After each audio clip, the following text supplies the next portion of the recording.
Bismillahirrahmanirrahim. Assalamualaikum warahmatullahi wabarakatuh. Baiklah, perkenalkan nama saya Harudin, program studi Teknologi Penangkapan Ikan dari Politeknik Ahli Usaha Perikanan Jakarta yang akan membawakan materi tentang kesabandaran. Ini merupakan salah satu tugas dari mata kuliah peminatan kesabandaran. Nah, di dalam materi ini akan saya bawakan kalau tidak ada 5 poin. Yang pertama, dasar hukum, tugas dan perasa bandar, dokumen kapal, kelayakan kapal, pengawakan dan organisasi kapal. Yang pertama, dasar hukum. Nah, dasar hukum apa sih? Nah, dasar hukum ini merupakan dasar atau aturan untuk mengatur pelaksanaan kegiatan kesabandaran. Di mana kita lihat di sini ada undang-undang, ada peraturan pemerintah, ada peraturan menteri yang akan mengatur kegiatan kesabandaran. Yang pertama Undang-Undang Nomor 17 Tahun 2008 tentang pelayaran, Nomor 45 Tahun 9 tentang perikanan, kemudian ada Undang-Undang Nomor 11 Tahun 2021 tentang Cipta Kerja, ini undang-undang terbaru, kemudian Peraturan Pemerintah Nomor 27 Tahun 2021 tentang penyelenggaraan bidang kelautan dan perikanan. Kemudian ada Peraturan Menteri Perhubungan Nomor 82 Tahun 2019 tentang SPB dan Permen KP tentang kesabanan di pelabuhan perikanan. Kemudian kita lanjut tugas dan peran. Apa sih tugas dan peran kesabandar di pelabuhan perikanan? Mari kita lihat. Yang pertama definisi. Apa sih itu kesabandaran? Kesabandaran di pelabuhan perikanan adalah pelaksanaan tugas dan fungsi pemerintahan di pelabuhan perikanan. Untuk apa? Untuk menjamin keamanan dan keselamatan operasional kapal perikanan dan membantu pengelolaan sumber daya ikan.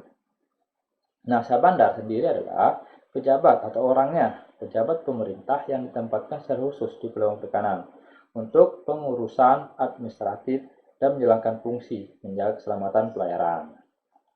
Kemudian apa sih tugas dan wewenangnya? Kalau kita lihat di sini, tugas dan wewenang dari sabandar sendiri ada 6M, yaitu ada menerbitkan, mengatur, memeriksa, mengawasi, melaksanakan, memimpin dari kegiatan-kegiatan kesabandaran. Kita lihat pertama itu menerbitkan tujuan berlayar, mengatur keterangan keberangkatan kapal, ada meriksa logbook, ada mengawasi pemanduan, mengawasi pengisian bahan bakar, ada menerbitkan surat tanda bukti lapor kedatangan dan keberangkatan kapal, dan yang 16 memeriksa sertifikat ikan hasil tangkapan.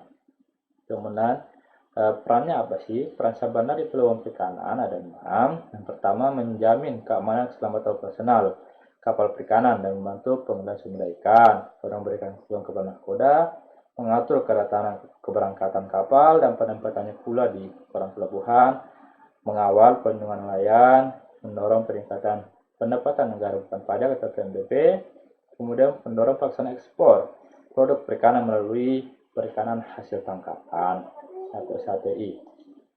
Nah, kemudian kita lanjut ke dokumen kapal. Nah, sebelum kapal melakukan pelayaran, maka harus memenuhi beberapa persyaratan, salah satunya dokumen kapal. Mari kita lihat dokumen kapal yaitu surat tanda kebangsaan. Ini dokumen merupakan sertifikat kapal menerangkan identitas kapal atau alat transportasi kapal seperti surat laut dan pas kapal. Kemudian surat kesehatan kapal yang di dalamnya memuat keterangan tentang kesehatan awak kapalnya. Kemudian ada surat ukur, ini menandakan bahwa kapal tersebut sudah diukur, seperti dari segi ukuran panjang, LBP ataupun length between perpendicular. Kemudian ada surat pendaftaran kapal, sertifikat kelayakan, sertifikat keamanan, sertifikat muat, sertifikat penumpang, sertifikat akustikus, surat-surat kapal lainnya. Nah, surat-surat kapal lainnya tentunya merupakan salah satu kewajiban yang harus dipenuhi oleh kapal sesuai dengan jenis kapalnya. Mari kita lihat di sini. Surat kapal lain seperti crew list, personal list, cargo manifest, cargo discharge list, passenger list, harbor report atau warta kapal, daftar atau sijil kapal, sertifikat radio, dan surat izin gerak berlayar. Nah, setelah kita melihat dokumennya, tentu kita lanjut ke kelayakan kapalnya. Sebelum melakukan pelayaran, tentunya kapal yang layak ya. Kita lihat di sini secara definisi kelayakan kapal atau kelayak kelautan kapal adalah keadaan kapal yang memenuhi persyaratan keselamatan kapal ya, mencegah pencemaran peran di kapal, pengawakan, pemuatan kesehatan dan sarana kapal. Itu kelayakan kapal secara umum. Secara Kemudian kelayakan kapal perikanan, khusus perikanan adalah kelayakan kapal yang memenuhi persyaratan sebagaimana kelayakan kapal secara umum. Ditambah di sini ada layak operasi, layak tangkap, dan layak simpan. Ini yang membedakan antara kapal umum dan kapal perikanan. Mari kita lihat perbedaannya apa. Layak operasi adalah telah memenuhi persyaratan administrasi dan kelayakan teknis untuk melakukan kegiatan perikanan.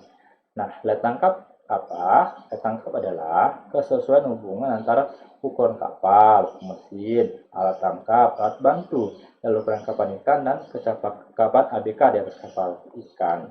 Nah, kemudian ada layak simpan. Layak simpan adalah kapal memiliki tempat penyimpanan hasil tangkapan yang memenuhi standar higienis dan penanganan yang bersih. Kenapa harus ada layak simpan? Karena kapal perikanan hasil tangkapannya adalah ikan.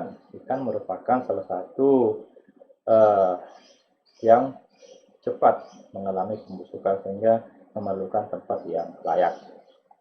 Kita lanjut pengawakan analisis kapal.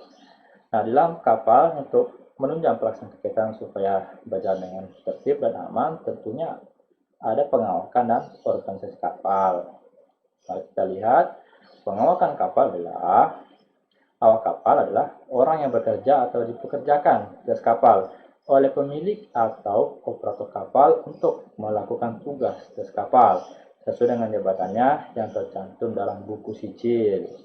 Nah, perjanjian kerja laut ini adalah perjanjian yang mengikat kesepakatan antara awak kapal perikanan dengan pemilik kapal perikanan atau operator kapal perikanan atau nahkoda kapal perikanan atau dengan agen awak kapal perikanan yang buat persetujuan kerja. Jaminan kelayakan kerja, jaminan upah, jaminan kesehatan. Nah, di dalam perjanjian kerja laut inilah diatur hak dan kewajiban dari awak kapal tersebut. Kemudian kita lanjut ke struktur organisasi kapal. Nah, di dalam kapal, tugas kapal perikanan secara umum kita lihat di sini di kepala ataupun dipimpin oleh seorang nahkoda. Kemudian di bawahnya ada masinis, markonis, mualim, dan masing-masing di bawahnya ada mandor mesin, juru minyak, kelasi mesin, ada keep steward, juru masak, pelayan, kemudian serang, juru mudi, kelasi, dan dek. Nah, di sini paling tidak kalau kita dibagi ada 3 departemen. Yang pertama departemen mesin, departemen untuk dek, dan departemen untuk radio dan untuk konsumsi. Nah, kita lihat di sini tugas tanggung jawabnya. Nah, aku adalah pemimpin, mesin misalnya bertanggung jawab kelancaran pengoperasian pembuatan permesinan, sedangkan markonis itu untuk operator radio komunikasi serta bertanggung jawab menjaga keselamatan kapal dari mara bahaya. Sedangkan mualim itu kepala dinas cek pembantu nahkoda. Nah, mungkin itu yang dapat saya sampaikan. Lebih dan kurangnya mohon maafkan. Sekian. Terima kasih. Assalamualaikum warahmatullahi wabarakatuh.